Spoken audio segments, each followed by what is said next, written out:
देश के रक्षा मंत्री राजनाथ सिंह द्वारा मंगलवार को अग्निपथ योजना के माध्यम से फौजी भर्ती के नए नियम बनाए जाने के विरोध में देश भर में व्यापक स्तर पर विरोध हो रहा है। छात्र सड़क पर उतर चुके हैं। वहीं जब पूरे प्रकरण पे हमारी टीम ने पूर्व मंत्री अजित कुमार से बातचीत की तो उन्होंने भारत सरकार पर जमकर हमला बोला। उन्होंने देश के प्रधानमंत्री के कार्य पर भी सवाल खड़े किए हैं। देखिए हमारे साथी गौरव की ये खास रिपोर्ट।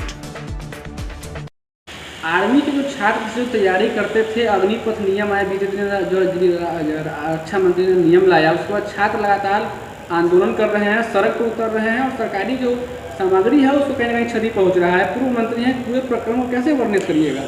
देखिए, ये अपना देश जो भारतवर्ष है, यह प्रयोग का देश बन गया है। कुछ दिन पहले देश के किसान सड़क पर थे, अब देश के नौजवान सड़क पर आ गए। नया नया प्रयोग हो रहा है, लोगों के भावनाओं पर प्रहार किया जा रहा है। देश का अर्थव्यवस्था पूरी तरह चरमरा गया है। सरकार के गलत आर्थिक नीति के चलते देश आर्थिक रूप से काफ़ी विपन्न हो गया है। और आज जो ये अग्निपथ तरह तरह का जुमला, तरह तरह का जो नाम देकर और पूरे राष्ट्र को एक बार फिर आंदोलन के आग में जो झोंकने का भारत सरकार ने काम किया है, यह बेहद निंदनीय है। और ख़ासकर इस देश के युवा वर्ग के लिए काफ़ी मर्माहत करने वाला ये विषय आ गया है।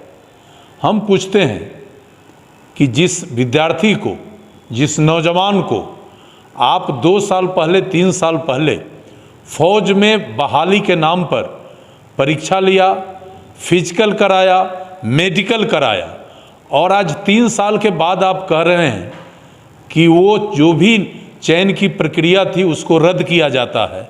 स्वाभाविक है, जिस लड़के का उम्र उस समय 20 साल रहा होगा, आज वो 23 प्लस हो गया है।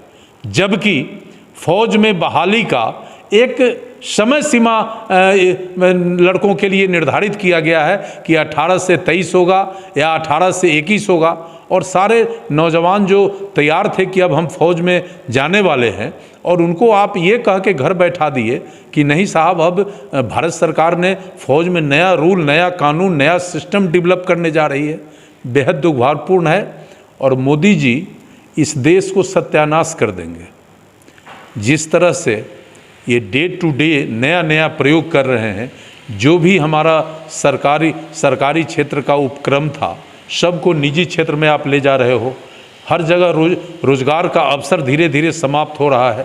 पहले मैनुअली काम हो रहा था, अब पूरा देश कंप्यूटराइज हो गया। ऐसे ही मैन पावर घट गया था। तो ये जो हो रहा है, अब क्या स्थिति बनेगी? पूरे देश के पैमाने पर लड़के सड़क पर उतर गए हैं। रेल फूका जा रहा है, प्लेटफॉर्म तोड़ा जा रहा है, रेल का पटरी उखाड़ा जा रहा है, सड़क जाम किया जा रहा है, सरकारी संपत्ति को नौजवान आक्रोश में क्षति कर रहे हैं। आखिरकार ये राष्ट्र का क्षति हो रहा है, और इसके लिए जिम्मेवार कौन है? हम मानते हैं कि नौजवानों का कहीं कोई गलती नहीं है। आप किसी के भावना के साथ खिलवाड़ करेंगे तो निश्चित रूप से उसका रिएक्शन होगा, और छात्र रिएक्शन में खड़े हैं। कहा जा रहा है कि 17.5 साल से लेकर 21 साल में के अंदर में बहाली होगा और 25 साल में रिटायरमेंट भी हो जाएगा। तो ये इससे बड़ा मजाक क्या हो सकता है? 4 साल के लिए किसी नौजवान को आप रोजी रोजगार देने की बात कर रहे हैं, और उसमें भी आपने कहा है कि संविदा शब्द, कॉन्ट्रैक्ट जो है, अपने आप में एक इतना हास्यास्पद शब्द है कि हम कॉन्ट्रैक्ट पर ले रहे हैं। फौज कॉन्ट्रैक्ट पर जाएगा? फौज को आप सारा प्रशिक्षण दीजिएगा, देश की सुरक्षा का सारा सेक्रेसी उसके हाथ में दीजिएगा, और 4 साल के बाद वो उससे कहिएगा कि तुम घर जाओ। आखिरकार उसका भविष्य क्या होगा? तो वही ना करेगा कि वो आतंकवादी बनेगा, देशद्रोही बनेगा। जो भी फौज का सेक्रेसी है वो खुले बाजार में दुश्मनों के हाथ वो बेचेगा। तो किस तरह ये सरकार चल रही है, ये बड़ा चिंता का विषय है। और मोदी जी, राजनाथ जी, आप दोनों देश के बड़े मजे हुए खिलाड़ी हैं, और आप कहते हैं कि मोदी है तो मुमकिन है। क्या स्थिति बनते जा रहा है? सुशासन तो चूल्हीभारे में चला गया और सबका साथ सबका विकास। किसका विकास हो रहा है? आपका कुर्सी बचा हुआ है, आप मजा ले रहे हैं कुर्सी पर, आप देश दुनिया घूम रहे हैं, आप तरह तरह की सुविधाएं ले रहे हैं, आपके मंत्री हवाई सैर कर रहे, एसी में बैठे हुए हैं, और आज 2 पैसा के लिए नौजवान सड़क पर संघर्ष कर रहा है। ये अब आगे नहीं चलेगा। आप समझ लीजिए कि अब सिग्नल शुरू है।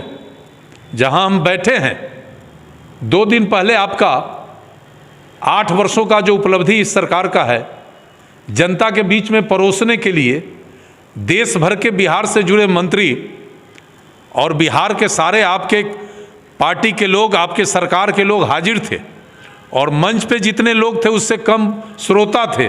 तो सिग्नल शुरू हो गया है। अब बहुत दिन तक आप इस देश को नहीं ठग सकते हैं, इस देश के नौजवानों को गुमराह नहीं कर सकते हैं। और हम जिस संस्था, जिस प्लेटफॉर्म पे काम कर रहे हैं, भूमिहार ब्राह्मण सामाजिक फ्रंट, सरकार के इस नीति का घोर निंदा करती है और हम नौजवानों के साथ खड़े हैं। और हम नौजवानों से कहेंगे कि आंदोलन हो लेकिन धैर्य से हो, आंदोलन हो लेकिन राष्ट्र का क्षति नहीं हो। ये मोदी जी के परिवार का ये संपत्ति नहीं है, ये राजनाथ सिंह के परिवार का संपत्ति नहीं है। ये संपत्ति हमारा, आपका और राष्ट्र का, और ये करोड़ों करोड़ लोगों का संपत्ति है। इसलिए देश के संपत्ति को बर्बाद करने के बजाय आप सड़क पर आंदोलन करिए। हम और हमारा फ्रंट और हमारा संस्था आपके साथ खड़ा है।